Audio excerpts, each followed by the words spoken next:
You're watching Times Now. I'm Shreya Upadhyay. Viewers, India has been responding in several ways to counter Pakistan since the Pahlgam terror attack. Whether it's diplomatically, militarily or digitally, India has been ensuring that on ground and on social media, Pakistan suffers for its actions. Now, one such move has attracted a lot of attention, and that's the banning of social media accounts of Pakistani celebrities and sportspersons. Today, only one question echoes across social media and beyond. Should India continue to offer a platform to those who undermine its pain? At the center of this growing debate is Pakistani actor Hania Aamir. Her Instagram account was blocked in India. Now, after a fake Instagram post in her name gained traction, Hania Aamir has come out with a statement in which she takes a clear swipe at India and plays the victim card. In her note, Hania claims that the actions of extremists do not represent an entire nation. She also argues that blaming without proof only deepens divides and distracts from what she calls the real need for compassion, essentially asking India for evidence. While she calls for empathy, she conveniently sidesteps the reality of cross-border terrorism, the pain of the victims, the trauma of the survivors, and the anger of a nation under attack. Let's first understand how this began. After her account was blocked, there was a fake post falsely attributed to her. This post criticized Pakistan Army Chief General Munir, directly blaming him for the Pahlgam terror attack. The post went further, appealing to Indian Prime Minister Narendra Modi to lift the ban on Pakistani artists, urging him to not target ordinary Pakistani citizens and stating that Islamic terrorists were behind the attack. In fact, it even called on PM Modi to take strict action against the Pakistan Army itself. Now remember, Hania Aamir is just one among several Pakistani celebrities whose accounts have now been banned in India following the attack. Today, the digital crackdown extended further as several Pakistani athletes' social media accounts were also blocked in India.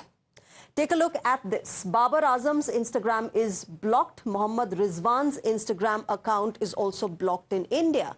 Arshad Nadeem, one of the athletes' Instagram accounts was blocked a few days back. There's also, of course, Shahid Afridi, who keeps making controversial statements against India. His Instagram account has also been blocked. So here are the big questions that we're asking on the show this evening. Should India completely boycott Pakistani artists?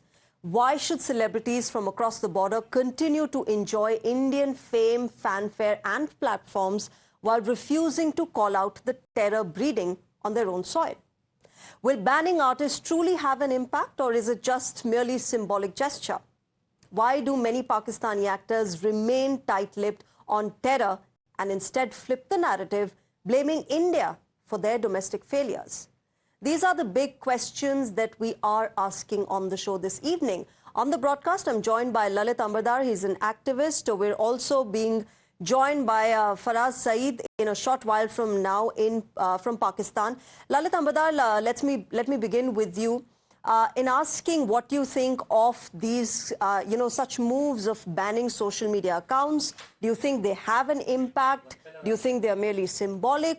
What is your perspective on whether this is an effective move by India?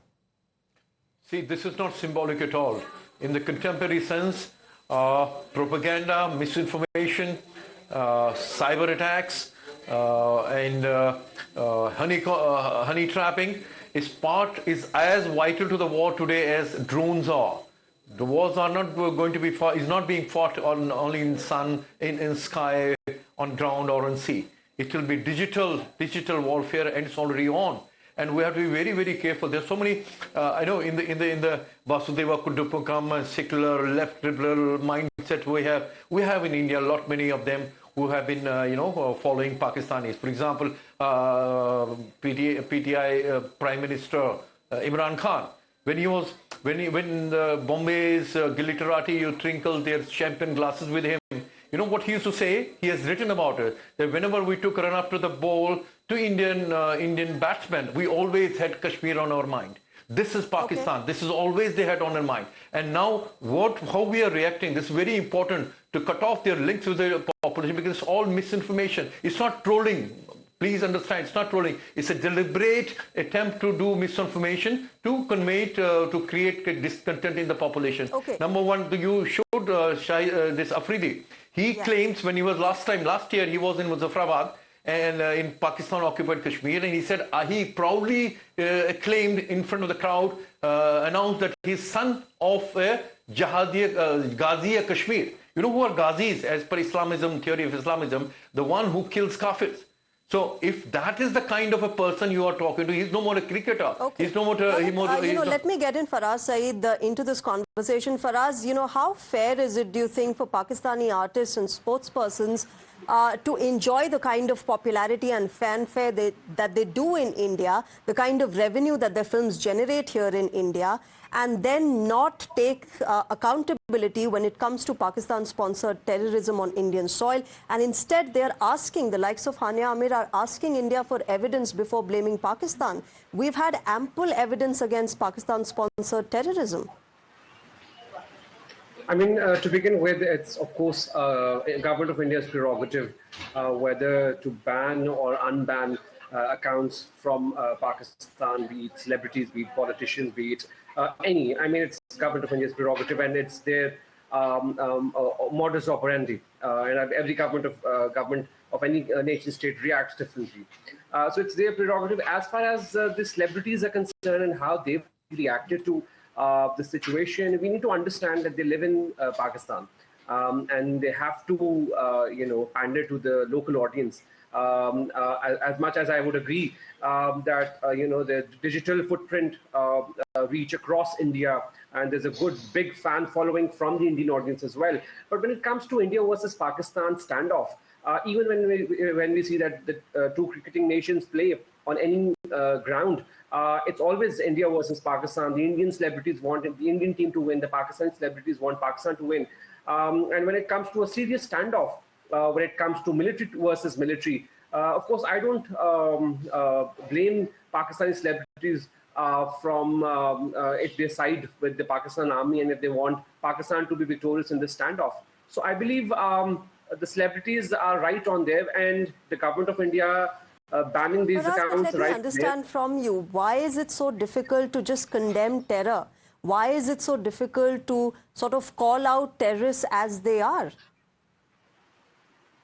So I've gone through, swifted through a lot of celebrity social media accounts, and many have actually condemned the terrorist attack. In fact, the government of Pakistan has condemned the terrorist attack, which is not being welcomed by the Indian government, because again, they're like, the Indian government wants Pakistan to accept that the government of Pakistan basically perpetrated the Pahlgam attack, which is not the case. In fact, the entire nation, the entire Pakistani diaspora is actually condemning the terrorist attack. They're just not siding with the narrative that is being pandered by the Indian audience, by the Indian media or the Indian government.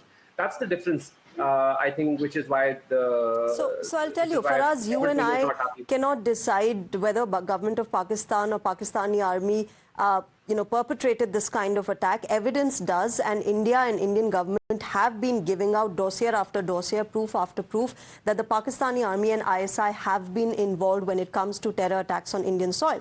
But let me get in Lalit into this conversation further. Lalit, your response to what Faraz is saying, that don't blame the Pakistani artists and sportspersons. They live in Pakistan, and therefore they will not call out the Pakistani army or the administration when it comes to them carrying out attacks against India.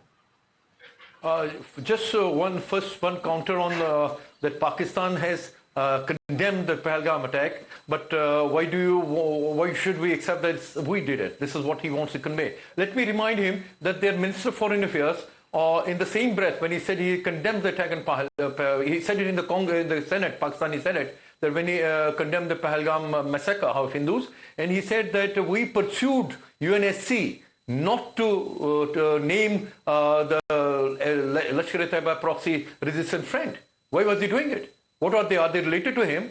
Their proxies were related, they could claim it, they know it. Why was it necessary to pursue UNSC to not to name the terror organization called Resistance Front? This is the proof. Second is, when these artists are artists, they're supposed to be artists, when they're receive awards in Pakistan, can you imagine? They dedicate their trophies, they dedicate awards to Kashmiri jihadists. The jihadis who are involved in inflicting terror in Kashmir, inflicting pan-Islamist-inspired atrocities on Hindus in Kashmir. So this is what Pakistanis are. They're superstars.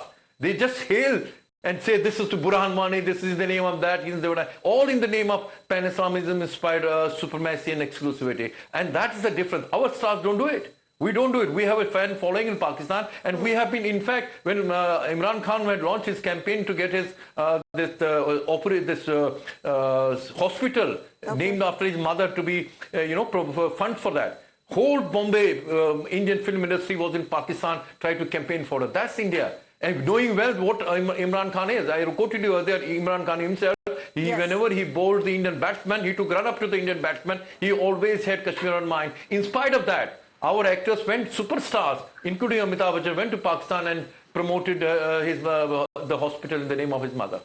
You know, Faraz, it's all very well to say that these are Pakistani artists and they are in the creative industry and that, they live in Pakistan, they don't want to make political statements. But the fact of the matter is that finally when Hania Aamir did bring out that clarification, her original post on what exactly happened, she did make a political statement by saying that you shouldn't be blaming Pakistan without proof, essentially asking India for evidence. So when it does come to political statements favoring their own country, Pakistani artists do make political statements. It's not as if they're immune to the politics going around them. They're immune to the situation and they can take refuge in the fact that they are from the creative industry. Yeah, there's always there's a history of artists making political statements, the cricketers making political statements, and it's not just this part of the boundary; it's also the other part of the boundary as well. We've seen politicians, we've seen celebrities from Bollywood, we've seen cricketers making political statements, siding with the government of India, even when Pakistanis thought that it's wrong. So I mean, I don't really blame these celebrities or politicians. Making a point, taking sides, because again, they're artists and they have the right, and I cannot in any capacity, in any space, want to, botch up their right at all.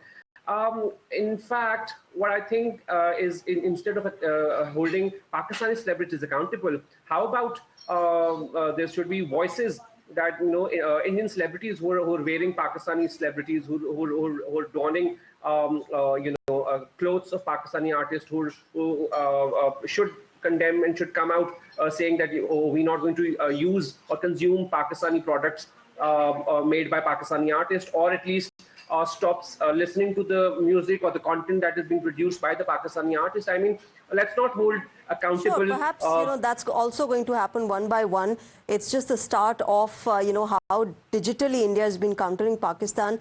But Lalit, the fact is that when artists say that they are not going to make political statements, but they will enjoy the fanfare, the popularity, and especially the revenue that their work, films, songs, all of them collect from India, that does reflect on just the fact that they are earning from India and Indians. But then for their administration to carry out such attacks, the argument they give is that you shouldn't blame all of us for acts of a few. But look at the reality. Those 26 who lost their lives were also not in any way involved in any of the politics or that horrific mentality that terrorists come with. What was their fault? So, that argument goes vice versa. What was their fault? Why did they lose their lives? Why were families destroyed?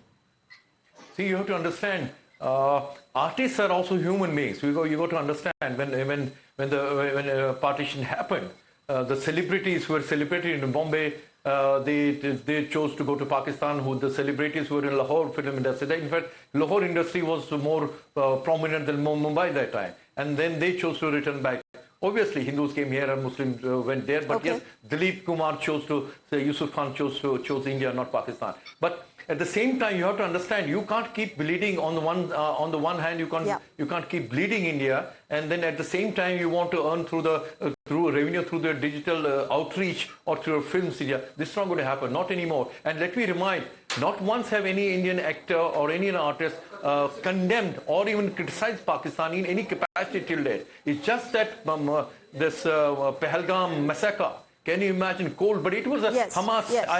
ISIS type massacre of Hindus there, and namely Hindus, when their general had inspired them, general's speech had inspired them to kill the Hindus that way. I think people are going to react, and it's not going to be any more Aman ki Asha with Pakistan. In fact, now Indians realize that pursuing peace with Pakistan, which we have been doing for the past 30 years, is like pursuing mirage. Not anymore. No Bonahome. Pakistan will have to pay for what they have done. I think that a very strong message has been sent by the government of India as far as banning social media accounts is concerned. Because, when the administration and the army are in cahoots against India, why should the citizens benefit from India and Indians? But I'll leave it there. Faraz Saeed and Lalit Ambardar, thanks very much for joining us on the broadcast and sharing your perspectives.